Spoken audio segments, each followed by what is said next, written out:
2024 की शुरुआत में महेंद्र और कृतिका की जिंदगी बिल्कुल परफेक्ट लग रही थी।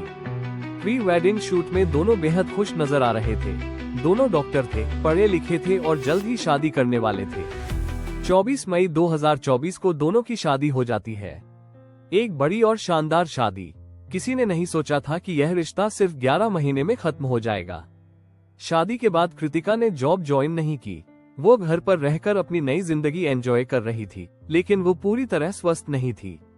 उसे बीपी, गैस्ट्रिक और पेट से जुड़ी कई समस्याएं रहती थी। जब भी दर्द बढ़ता, वो अपने पति महेंद्र को ही फोन करती थी, क्योंकि महेंद्र एक गैस्ट्रोलॉजिस्ट था और भरोसा उसी पर था। 21 अप्रैल 2025 को कृतिका को पेट में तेज दर्द होता है। महेंद्र उस समय हॉस्पिटल में ड्यूटी पर था। फोन पर वो उसे एक इंजेक्शन लेने की सलाह देता है। कुछ ही घंटों में कृतिका को आराम मिल जाता है और सब कुछ सामान्य लगता है। अगले दिन 22 अप्रैल को दर्द फिर से शुरू होता है। इस बार कृतिका मायके में थी। वो दोबारा महेंद्र को कॉल करती है। महेंद्र कहता है कि कल वाली ही डोज ले लो। कृतिका वैसा ही करती है और दर्द फिर से शांत हो जाता है। 23 अप्रैल को कृतिका की हालत और बिगड़ जाती है। वो वापस अपने ससुराल लौट आती है और महेंद्र को अपनी परेशानी बताती है। इमरजेंसी में महेंद्र उसे वही इंजेक्शन देता है। इंजेक्शन के बाद कृतिका सो जाती है। उस रात सब कुछ शांत रहता है। 24 अप्रैल की सुबह जब महेंद्र कृतिका को उठाने की कोशिश करता है तो कोई जवाब नहीं मिलता। कृतिका बेड पर बेहोश पड़ी होती है। घबराया हुआ महेंद्र तुरंत उसके घरवालों को कॉल करता है। सभी मिलकर कृतिका को हॉस्पिटल ले जाते हैं, लेकिन वहां पहुंचते ही डॉक्टर बता देते हैं कि कृतिका की मौत हो चुकी है। शुरुआत में सबको लगता है कि यह एक नेचुरल डेथ है, क्योंकि कृतिका पहले से बीमार रहती थी। पोस्टमार्टम कराने को लेकर परिवार में बहस होती है। माता पिता मना कर देते हैं, लेकिन कृतिका की बहन को कुछ गड़बड़ लग रही थी।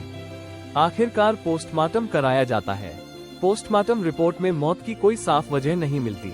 सब कुछ सामान्य दिखता है और मामला लगभग खत्म होने वाला होता है। करीब 6 महीने बाद 13 अक्टूबर को विसरा रिपोर्ट आती है और यहीं से पूरी कहानी बदल जाती है। रिपोर्ट में सामने आता है कि कृतिका की मौत एनेस्थीसिया के ओवरडोज से हुई थी। एनेस्थीसिया आमतौर पर ऑपरेशन या सर्जरी में दिया जाता है, लेकिन कृतिका की कोई सर्जरी नहीं हुई थी। अब सवाल साफ था कि एनेस्थीसिया दिया किसने। ये काम कोई आम इंसान नहीं कर सकता था। ये काम सिर्फ कोई डॉक्टर कर सकता था। शक सीधा उसके पति महेंद्र पर जाता है। कृतिका की बहन बिना देर किए पुलिस स्टेशन पहुंचती है और शिकायत दर्ज कराती है। पुलिस महेंद्र को हिरासत में लेती है। शुरुआत में महेंद्र सब कुछ सामान्य बताता है, लेकिन सख्त पूछताछ में सच सामने आने लगता है। महेंद्र जानता था कि दर्द होने पर कृतिका किसी और डॉक्टर के पास नहीं जाएगी। उसने इसी भरोसे का फायदा उठाया। 21, 22 और 23 अप्रैल को उसने धीरे धीरे एनेस्थीसिया की डोज दी।